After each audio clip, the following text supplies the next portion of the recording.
Aujourd'hui, je vais discuter de plusieurs approches pour utiliser l'outil segment. Je vais faire des démonstrations, donc je vais commencer par faire un symbole directement dans la bibliothèque. Je vais faire nouveau symbole et puis je vais dire OK. J'arrive dans l'environnement d'édition. Vous allez voir que vous êtes ailleurs que dans l'animation. Donc je vais faire un symbole quelconque, disons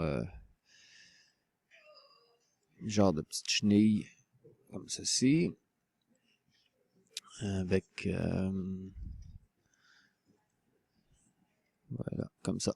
Alors, une des façons d'utiliser l'outil segment, c'est de surligner ce qui va devenir le symbole. Et puis là, un coup que c'est fait, vous prenez tout simplement l'outil et puis vous segmentez, vous construisez une structure osseuse comme vous voulez. Moi, je vais partir du centre et puis je vais commencer à partir de cette façon-là.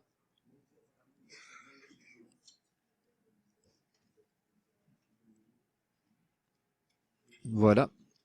Un coup que ça c'est fait, vous allez remarquer qu'il y a un changement dans la ligne de temps dans votre scénario. Là où normalement aurait été placé le symbole dans le calque 1, il a été bougé dans ce qu'on voit ici, qui est un nouveau calque de squelette. Puis c'est ça qui va prendre le dessus maintenant.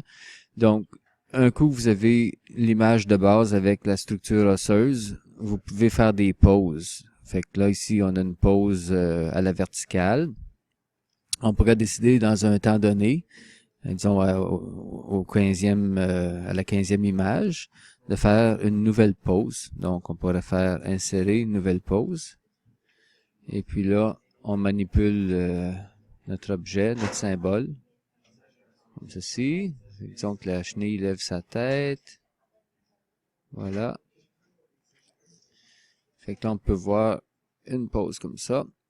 Peut-être, moi, j'aimerais qu'elle lève sa tête puis qu'elle redescende par la suite. Qu'elle revienne au même point pour avoir plus de souplesse. Ce qui est possible d'être fait à ce moment-là, c'est de copier le segment.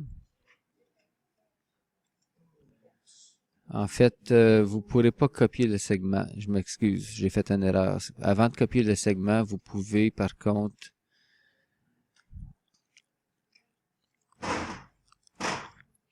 convertir l'animation ici en image par image. Donc, c'est frame by frame, ça en anglais.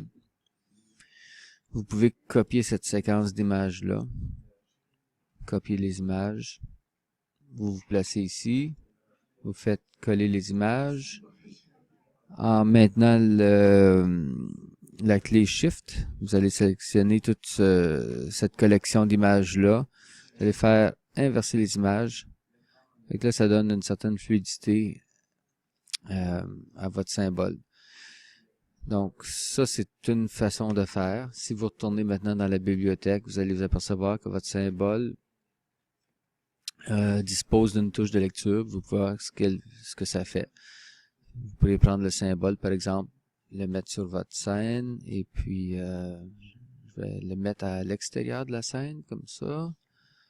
Je vais lui donner une durée d'à peu près 8 secondes en faisant F6. Puis je vais faire une interpolation classique. Je vais faire en sorte que la chenille traverse complètement la scène. Fait que si on fait CTRL Enter, on devrait voir le mouvement de la chenille. Puis elle se déplace de gauche à droite.